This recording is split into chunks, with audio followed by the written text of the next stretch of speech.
UNA-യുടെ പ്രതിനിധി നമുക്കൊപ്പമുണ്ട്. Jasmine, good evening Jasmine. ഒടുവിൽ സമരം ഫലം കണ്ടു തുടങ്ങിയിരിക്കുന്നു, പ്രതിഷേധം ഫലം കണ്ടു തുടങ്ങിയിരിക്കുന്നു. സർക്കാർ ഇതാ കരട് വിജ്ഞാപനം ഇറക്കിയിരിക്കുന്നു. 28,000 രൂപ, 25,000 മുതൽ 22,000 വരെ അടിസ്ഥാന ശമ്പളം, മറ്റു ജീവനക്കാർക്ക് 23,560, 800 കിടക്കകളിൽ കൂടുതലുള്ള ആശുപത്രികളിലെ നഴ്സുമാർക്ക് 40,000 രൂപ എന്ന മട്ടിൽ ഇപ്പോൾ കരട് വിജ്ഞാപനം ഇറക്കിയിരിക്കുന്നു. പ്രതിഷേധം തുടരുമോ ഈ സാഹചര്യത്തിൽ ജാസ്മിൻ?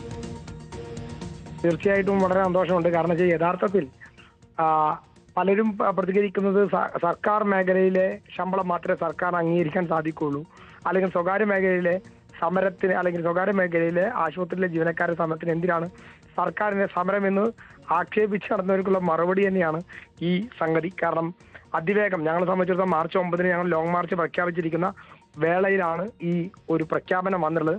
അത് ഞങ്ങൾ സ്വാഗതം ചെയ്യും. കാരണം ഇതിന്റെ കരട് വിജ്ഞാപനം നമുക്ക് കയ്യിൽ കിട്ടിയിട്ടില്ല, അല്ലെങ്കിൽ ഇതുമായി ബന്ധപ്പെട്ടുള്ള കൃത്യമായ രേഖകൾ കിട്ടിയില്ല. പക്ഷെ UNA-യുടെ ആവശ്യം എന്ന് പറഞ്ഞാൽ 40,000 രൂപ അടിസ്ഥാന ശമ്പളമാക്കണം എന്നുള്ളതാണ്. യഥാർത്ഥത്തിൽ മാനേജ്മെന്റുകളെ സംബന്ധിച്ച് മാനേജ്മെന്റുകൾ പറഞ്ഞുകൊണ്ടിരിക്കുന്നത് അരുൺകുമാറിന് അടക്കം അറിയാം, സർക്കാർ പ്രഖ്യാപിക്കട്ടെ ഞങ്ങൾ തരാം എന്നുള്ളതാണ്. അപ്പൊ സ്വാഭാവികമായിട്ടും സർക്കാർ ഇറക്കിയത് അടുത്ത മാസം മുതൽ തരാൻ ഇവിടുത്തെ മാനേജ്മെന്റുകൾ തയ്യാറാവണം. ഈ സമരം എന്തായാലും ശമ്പളം അക്കൗണ്ടിൽ വീണിട്ടേ അവസാനിക്കുകയുള്ളൂ. അപ്പൊ സമരം ഇനി സർക്കാരിന്റെ വിജ്ഞാപനം വന്നാൽ സ്വാഭാവികമായിട്ടും പിന്നീട് മാനേജ്മെന്റുകളോടായിരിക്കും സംഘടന ചോദിക്കുക. അപ്പോൾ സർക്കാരിൽ നിന്ന് കരട് വിജ്ഞാപനം പുറത്തു വന്നു, അത് ഈ പ്രതിഷേധത്തിന്റെ വിജയം എന്ന് തന്നെ കാണാം അല്ലേ? തീർച്ചയായിട്ടും. കാരണം ഡിസംബർ 25, 2027 തൊഴിൽ മന്ത്രി പറഞ്ഞത് 1 മാസം കൊണ്ട് ഇറക്കുമെന്ന് പറയുന്നത്, പിന്നീട് അത് നീണ്ടുപോയി. അതിന്റെ ഭാഗമായിട്ടാണ് യഥാർത്ഥത്തിൽ ഞങ്ങൾ പ്രതിഷേധ രംഗത്തേക്ക് ഇറങ്ങിയത്. 40,000 രൂപ അടിസ്ഥാന ശമ്പളം ആകണം എന്നുള്ളതായിരുന്നു UNA-യുടെ കഴിഞ്ഞ 5 വർഷമായിട്ടുള്ള നിലപാട്. അത് തന്നെയാണ് ഇപ്പോഴും നിലപാട്. എന്തായാലും കരട് വിജ്ഞാപനം ഞങ്ങളുടെ കയ്യിൽ കിട്ടിയതിന് ശേഷം തീർച്ചയായിട്ടും കൃത്യമായ പ്രതികരണം ഉണ്ടാവും. നാളെ UNA-യുടെ സംസ്ഥാന കൗൺസിൽ യോഗം കോഴിക്കോട് വിളിച്ച് ചേരുന്നുണ്ട്. അതിനുശേഷമായിരിക്കും തുടർ പ്രക്ഷോഭങ്ങൾ പ്ലാൻ ചെയ്യുക. തീർച്ചയായിട്ടും വിജ്ഞാപനം ഇറങ്ങിക്കഴിഞ്ഞാൽ അത് നടപ്പിലാക്കി കിട്ടണമെന്ന് പറഞ്ഞ് ആശുപത്രി മാനേജ്മെന്റിന്റെ മുമ്പിലേക്കായിരിക്കും ഞങ്ങൾ പോവുക. അപ്പൊ സർക്കാരിൽ നിന്ന് ആശുപത്രി മാനേജ്മെന്റുകളിലേക്ക് അവർ നടപ്പിലാക്കിയില്ലെങ്കിൽ പ്രതിഷേധം പോകും.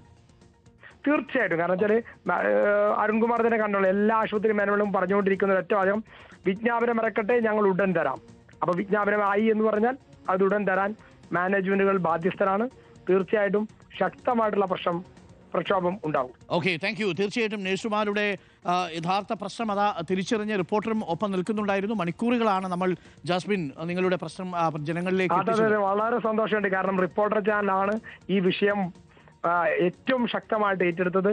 ആരും സഹായിക്കാൻ ഇല്ലാതിരുന്ന സമയത്ത് വളരെ വലിയ ഒരു പിന്തുണ ഞങ്ങളുടെ 14 ജില്ലകളിലും ഒരു വലിയ മാരത്തോൺ പോലെ ഒരു പ്രോഗ്രാം നടത്തി. അതാണ് യഥാർത്ഥത്തിൽ ഈ സമരം ജനങ്ങളിലേക്ക് എത്തിച്ചത്. ഞങ്ങളുടെ പ്രക്ഷോഭത്തെ ഏറ്റവും ശക്തമാക്കുന്നതിൽ വലിയ പങ്ക് റിപ്പോർട്ടർ ചാനൽ വഹിച്ചിട്ടുണ്ട്. ആ നന്ദിയും കടപ്പാടും ആ റിപ്പോർട്ടർ ചാനലോട് ഞങ്ങൾ അറിയിക്കുക. Okay, thank you Jasmine. എന്തായാലും ശമ്പളം വീഴട്ടെ അക്കൗണ്ടിൽ, അതിനുശേഷമേ നിങ്ങളും സമരം ഇതിൽ നിന്ന് പിന്തിരിയാവൂ. Thank you. ജാസ്മിൻ ഷായാണ് നമുക്കൊപ്പം ചേർന്നത്. അപ്പോൾ റോഷി, ഇതാണ് ജാസ്മിൻ ഷായുടെ പ്രതികരണം. കരട് വിജ്ഞാപനം ഇറങ്ങി, സർക്കാരിനെതിരെ ഇനി അവർക്ക് പ്രതിഷേധമില്ല. ഇനി ശമ്പളം വീണില്ലെങ്കിൽ സ്വകാര്യ ആശുപത്രികൾക്കെതിരെ പ്രതിഷേധിക്കാൻ പോകുന്നു എന്നതാണ് ജാസ്മിൻ ഷാ പറഞ്ഞത്. നാളെ ചേരുന്ന സംസ്ഥാന സമിതി ഇക്കാര്യത്തിൽ അന്തിമ തീരുമാനമെടുക്കുകയും ചെയ്യും. എന്ന് വെച്ചാൽ സർക്കാരിനെതിരെയുള്ള സമരം അവസാനിക്കുന്നു എന്ന് കരുതാം അല്ലേ റോഷി? അരുൺകുമാർ, സർക്കാരിനെതിരെയുള്ള പ്രക്ഷോഭം ഇവിടെ നഴ്സുമാർ അവസാനിപ്പിക്കുകയാണ്. കാരണം സർക്കാർ അവർ ആവശ്യപ്പെട്ടത് 40,000 ആണെങ്കിലും അനുഭാവപൂർവ്വം പരിഗണിച്ച അത് ഏതാണ്ട് അവർക്ക് ആനുകൂല്യം, അത് ആശ്വാസകരമാണ് ഈ സാഹചര്യത്തിൽ. അങ്ങനെ ഒരു ശമ്പള വർധനവ് വന്ന സാഹചര്യത്തിൽ ഇനി ഈ ഉത്തരവ്, സർക്കാരിൻ്റെ ഈ ഉത്തരവ് സ്വകാര്യ ആശുപത്രികൾ അത് അംഗീകരിക്കുമോ എന്നത് ഏറ്റവും പ്രധാനപ്പെട്ട കാര്യമാണ്. നേരത്തെയൊക്കെ അടിസ്ഥാന ശമ്പളം 20,000-ലേക്ക് വർദ്ധിപ്പിച്ച ഘട്ടത്തിൽ പല ആശുപത്രികളും ഭീഷണിപ്പെടുത്തി ജീവനക്കാരുടെ ശമ്പളം തിരിച്ചുപിടിക്കുന്ന സാഹചര്യം ഉൾപ്പെടെ ഉണ്ടായിട്ടുണ്ട്. സംസ്ഥാനത്ത് പല ആശുപത്രികളും സമാനമായ സാഹചര്യം ഉണ്ടാകുമോ എന്ന ആശങ്ക ഇപ്പോഴും നഴ്സുമാർക്കുണ്ട്.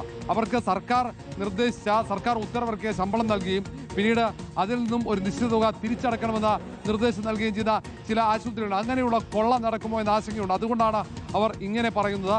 ഇനി ഈ ആശുപത്രികൾ ഈ നഴ്സുമാർക്കും ജീവനക്കാർക്കും കൃത്യമായി ശമ്പളം നൽകിക്കഴിഞ്ഞാൽ ആ സമയത്ത് ശമ്പളം നൽകുന്നില്ലെങ്കിൽ വീണ്ടും ആശുപത്രികൾക്കെതിരെയുള്ള സമരത്തിലേക്ക് UNA കടക്കുമെന്നാണ്. ഏതായാലും നാളെ ചേരുന്ന യോഗത്തിൽ അതിലൊരു അന്തിമ തീരുമാനം ഉണ്ടാവുകയും ചെയ്യും. അരുൺകുമാർ, ഏതായാലും സർക്കാർ ഈ നഴ്സുമാർ ആവശ്യപ്പെട്ട അവരുടെ പ്രധാനപ്പെട്ട ആവശ്യങ്ങൾ അംഗീകരിക്കുന്നു. അതുകൊണ്ട് തന്നെയാണ് അവർ സർക്കാരിന്റെ ഈ തീരുമാനത്തെ അംഗീകരിക്കുന്നത്, സ്വാഗതം ചെയ്യുന്നത്. Okay, thank U. റോഷി പാലാണ് വിവരങ്ങൾ നൽകിയത്. പ്രിയപ്പെട്ട പ്രേക്ഷകരെ, പ്രിയപ്പെട്ട നഴ്സുമാരെ, നിങ്ങൾ സമരം ഉടനെ അങ്ങനെ അവസാനിപ്പിച്ചേക്കരുത്. പൈസ സ്വന്തം അക്കൗണ്ടിൽ വന്നതല്ലാതെ നിങ്ങൾ സമരം അവസാനിപ്പിക്കരുത്. സർക്കാർ ചെയ്യാനുള്ളത് ചെയ്യുന്നു. കരട് വിജ്ഞാപനം പുറത്തിറങ്ങിയിരിക്കുന്നു. ഇനി സ്വകാര്യ ആശുപത്രി മാനേജ്മെന്റുകളാണ് നിങ്ങൾക്കുള്ള ശമ്പളം നൽകേണ്ടത്. ഈ സമരം നടക്കുന്ന സമയത്ത്, നമ്മൾ റിപ്പോർട്ട് ചെയ്യുന്ന സമയത്ത് തന്നെ ചില ആശുപത്രിക്കാർ മാനേജ്മെന്റുകൾ അവരുടെ ശമ്പളം നൽകാം എന്ന് നിശ്ചയിക്കുകയും ചെയ്തിട്ടുണ്ട്. എല്ലാ ആശുപത്രി മാനേജ്മെന്റുകളും ഈ വിജ്ഞാപനം അനുസരിച്ച് ഈ പാവം നഴ്സുമാർക്ക് അവർക്ക് അർഹതപ്പെട്ട അടിസ്ഥാന ശമ്പളം നൽകണം.